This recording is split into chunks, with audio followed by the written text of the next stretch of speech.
Hello, I'm Marcus, and this presentation is about eco-friendly feed formulation. This is a project I have abandoned for more than a year because I got involved with something else.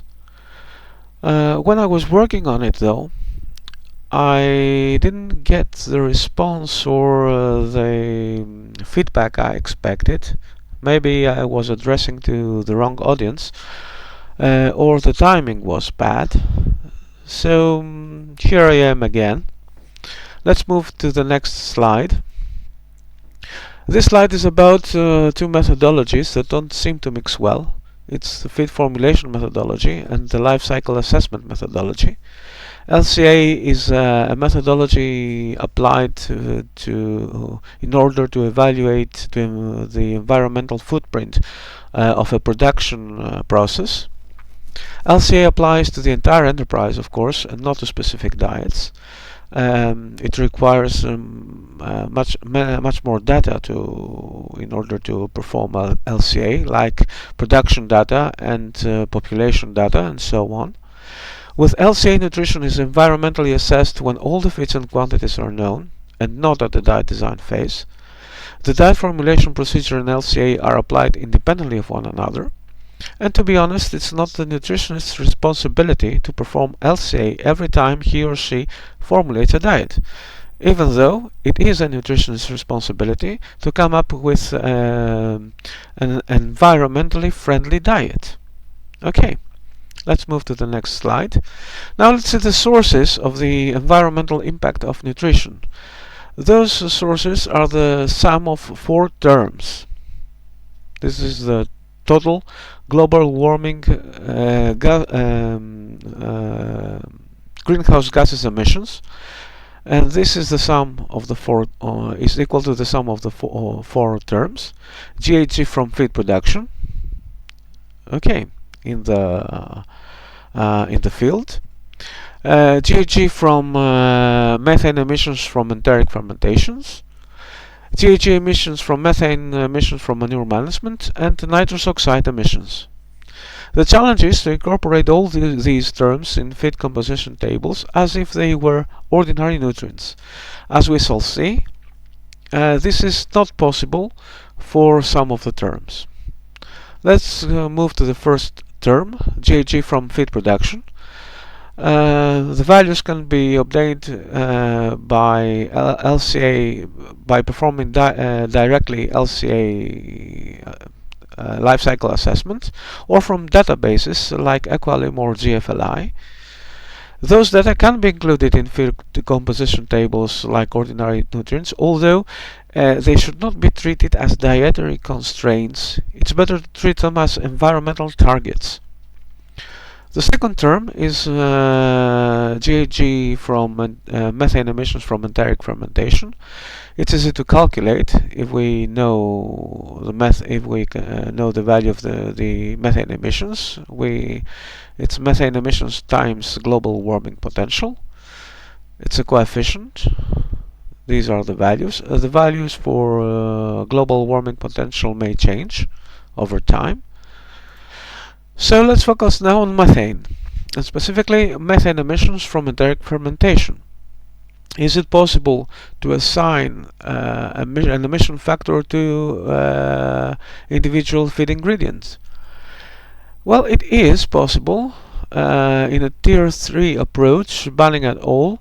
In this publication, applying a mechanistic fermentation and digestion modeling for dairy cows with emission and nutrient cycling inventory and accounting methodology has done that. Those scientists did that.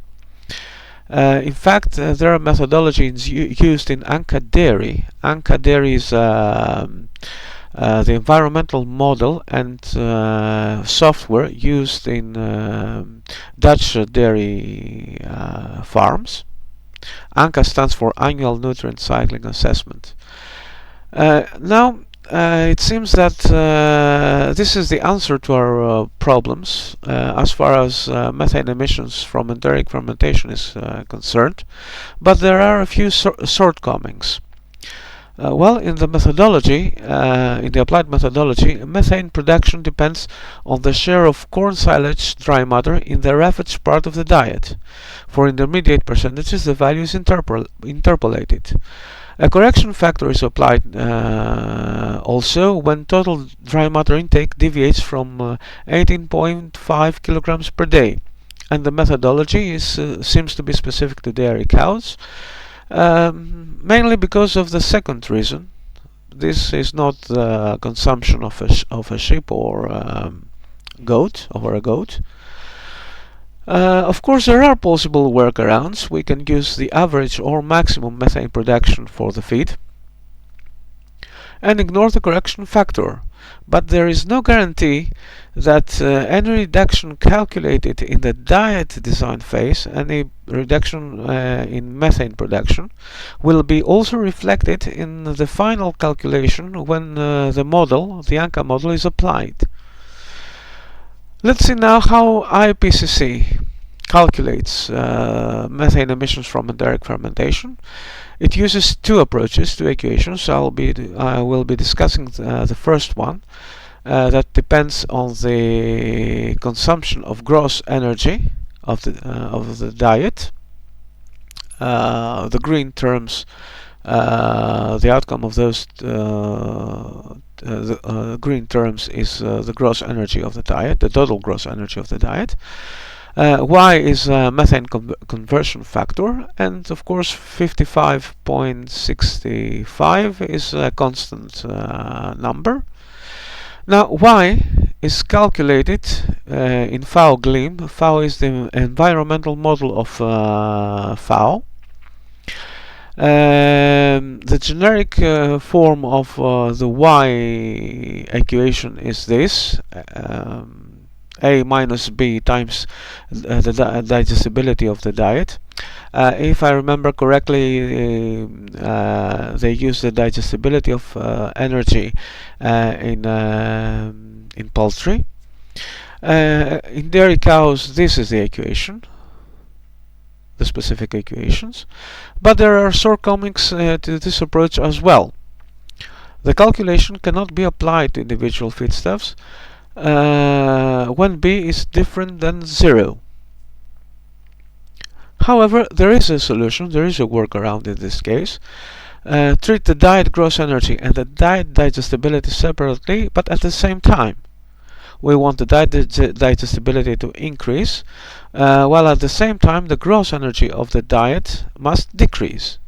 Of course, the net energy of the diet should stay the same, should remain the same. Let's move to the next slide, is greenhouse gases emissions from manure. This is the equation. Okay, it's a complex equation, but the green term comprises entirely from percentages and fractions for the manure management system applied in the farm. GWP is of course the global warming potential. B0 is maximum methane producing capacity for manure for species, for specific species. IPCC uses tables for this, and the factor we should be focusing is the red. The term we should be focusing is the red term, VS, which is volatile solid production. The volatile solids excreted by the animal. This is the calculation used in FAO-GLIM. DMI times A minus digestibility times B. And the interesting part is that the above equation can be applied to individual feedstuffs. So we can calculate volatile solids production for individual feeds and incorporate the value of VS as a nutrient in our feed database. When formulating a diet, of course, the requirement is to minimize the production of volatile solids. Let's move to the next slide, and we have arrived at the final term, nitrous oxide emissions. This is a very complicated calculation, and it applies to the non-retained nitrogen of the diet. So it is impossible to calculate nitrogen excretion for individual feedstuffs. So we use an indirect approach, and for this approach we consider the total crude protein intake of the diet. And of course, the tricky part is that we want to minimize the crude protein intake while meeting the protein requirements of the animal. The same approach can be used for other nutrients with environmental interests, such as phosphorus. Let's recap now. For the first term, greenhouse gases emissions from feed production, we can use either LCA or databases. For the second term, we have to consider the digestibility and the diet gross energy. Of course, if we use the IPCC equation, if we use another equation, because there are plenty out there, we should consider their variables. Okay. For manure management, we will be focusing on the production of volatile solids, and for nitrous oxide, the diet crude protein. It's important, however, that all estimators should be taken into consideration when designing a diet, otherwise the overall performance might not be the desired one. There is a publication in which in precision feeding trials, nitrogen excretion decreased, but methane and carbon dioxide emissions from manure increased for the tested diets. This is the publication. Effectiveness of precision feeding in reducing nitrogen excretion in dairy cattle. So we cannot leave any term out of the diet formulation.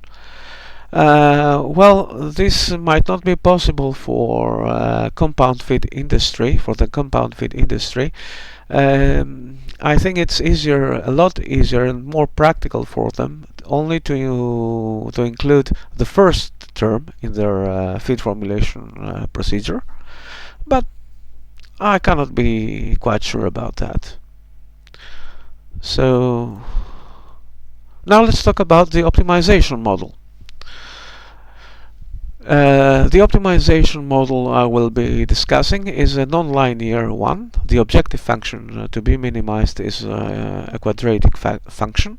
N is the number of the ingredients. M is the number of parameters, environmental parameters, and cost, of course. It will be a combined optimization.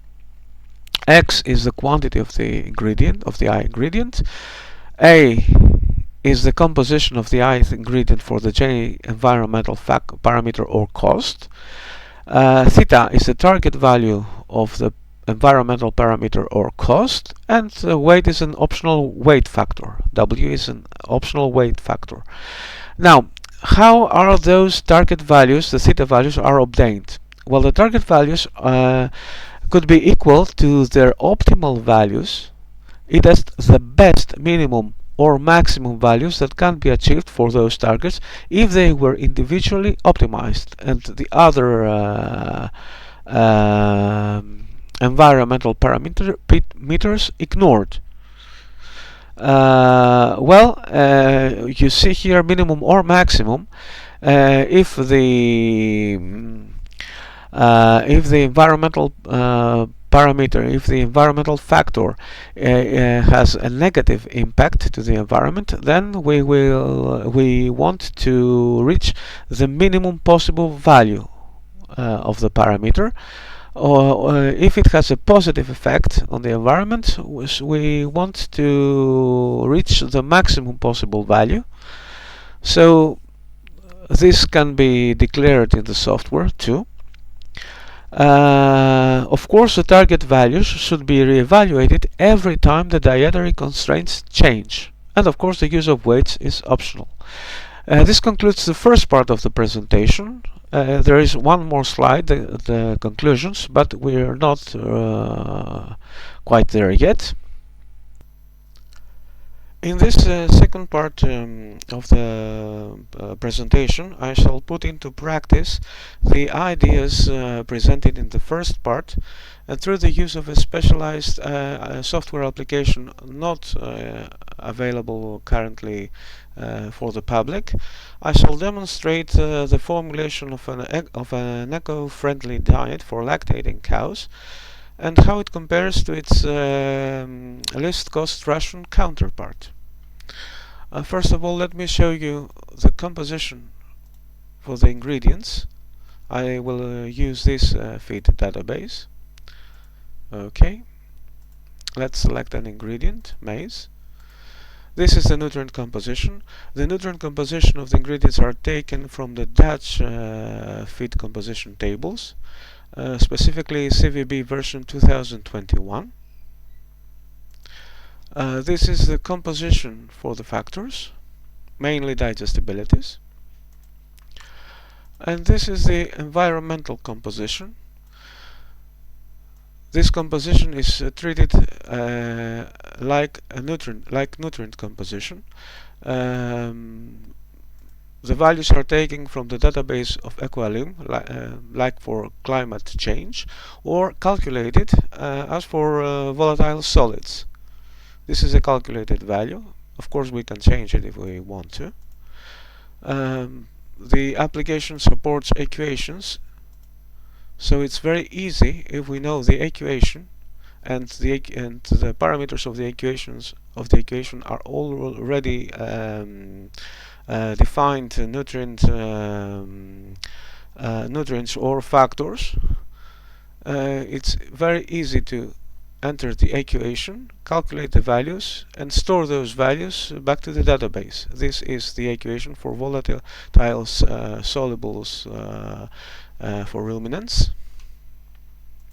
Okay, I have already selected a farm, so let's go to the diets of this farm. I have already prepared one for you. Let's enter the formulation model.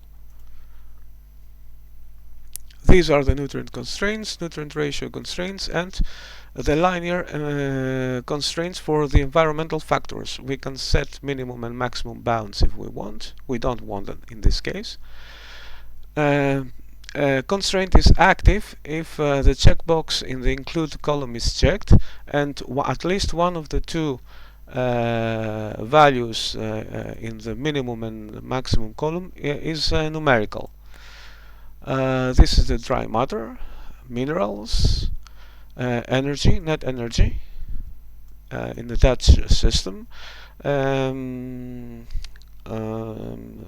This is intestinal digestible protein. Okay, this is rumen degraded protein balance, and then the value of it must be greater than 0. And this is the gross energy of the diet. I have included some nutrients here, nutrient ratios here for structure unit and fill unit, but some viewers might not be familiar with the term, so I use NDF instead. This is the digestibility of the diet in a form of a ratio.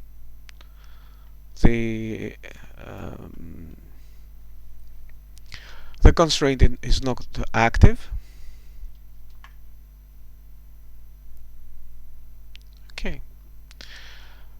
The ingredient constraints, and let's formulate now the least cost diet. Linear programming. Of course, there is a solution. I won't be commenting on the solutions. I will just demonstrate the procedure. Now, this is the gross energy of the diet. In megajoules. We see here that the lower bound is met for energy and the upper bound for protein. This is the crude protein value of the least cost ration, and this is the digestibility of the LCR. Let's copy this value and paste it, just to keep the value inside when we formulate the eco-friendly diet. Normally this constraint will be redundant. It will be a redundant constraint, because if the value of the eco diet, if the net energy value of the eco diet is the same as the one of the least cost diet, and the gross energy of the eco diet is lower, then the digestibility should be higher. Let's go into the quadratic programming model of the application. These are the eco parameters, okay, and the cost, of course. These in the red column, we see the values of the eco parameters for the least cost ration. The diet we formulated previously, and in the green column we see the values for the environmental parameters, the theta, the target values. These are the best achievable values for each parameter if the diet is optimized for every single one of them. Okay, now what should we include in the formulation? We should include the cost. Okay, the target value of the eco diet should be the cost of the LCR of the least cost ration.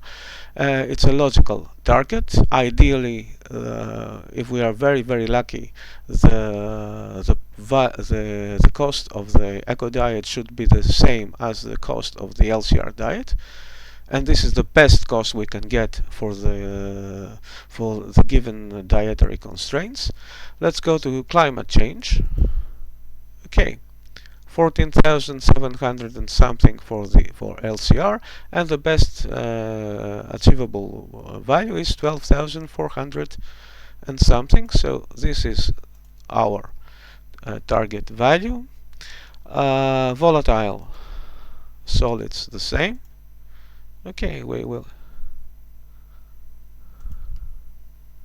No, that was water consumption. I made a mistake. Volatile solids is this row. Okay, and of course gross energy. This is the target value, and this is the value of the LC of the least cost ration. Let's solve for those parameters. I will be using the solver MSF. MSF stands for Microsoft Solver Foundation. It's the Microsoft Solver Foundation library. Let's solve. Okay, there is a solution. Of course there is a solution. The constraints, the dietary constraints are not changed, so there has to be a solution. And this is the value of the environmental parameters and the cost for the eco diet. The cost, of course, is higher. It will always be higher. The cost of the eco diet will always be higher than the cost of the least cost diet. The climate change value of the eco diet, it's between those two values. Volatile solids and gross energy. Done. This is the new diet, the eco diet. And let's check the digestibility. This was set as a minimum. This was the digestibility of LCR, and the digestibility of the eco diet is slightly higher, as expected. Okay, we can review those two solutions. if we want to. Every solution is retained. We can store the solution or the solutions we like. Okay, we can create reports and etc. If we press done, we will leave the formulation window. This concludes the demonstration. That's all I wanted to show you. Now, some conclusions. A multi-objective optimization model is required to formulate a balanced, eco-friendly diet.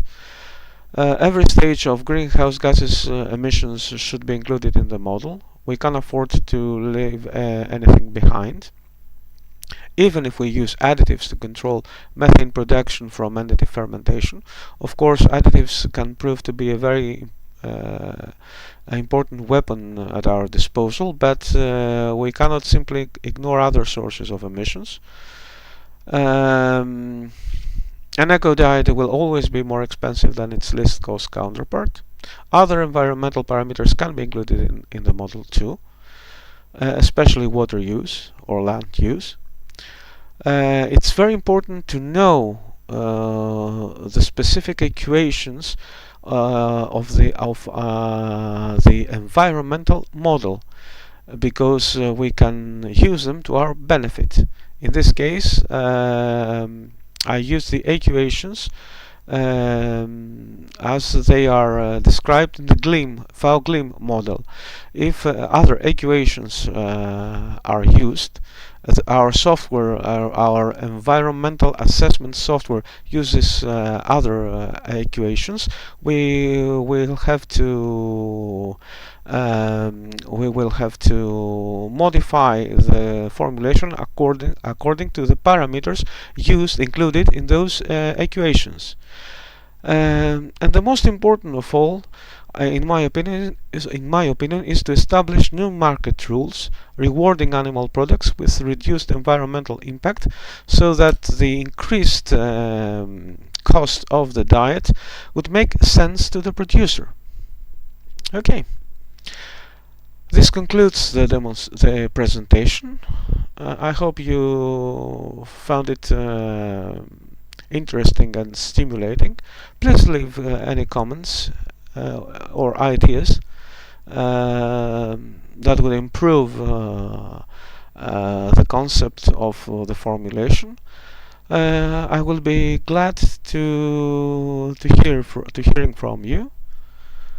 Have a nice day.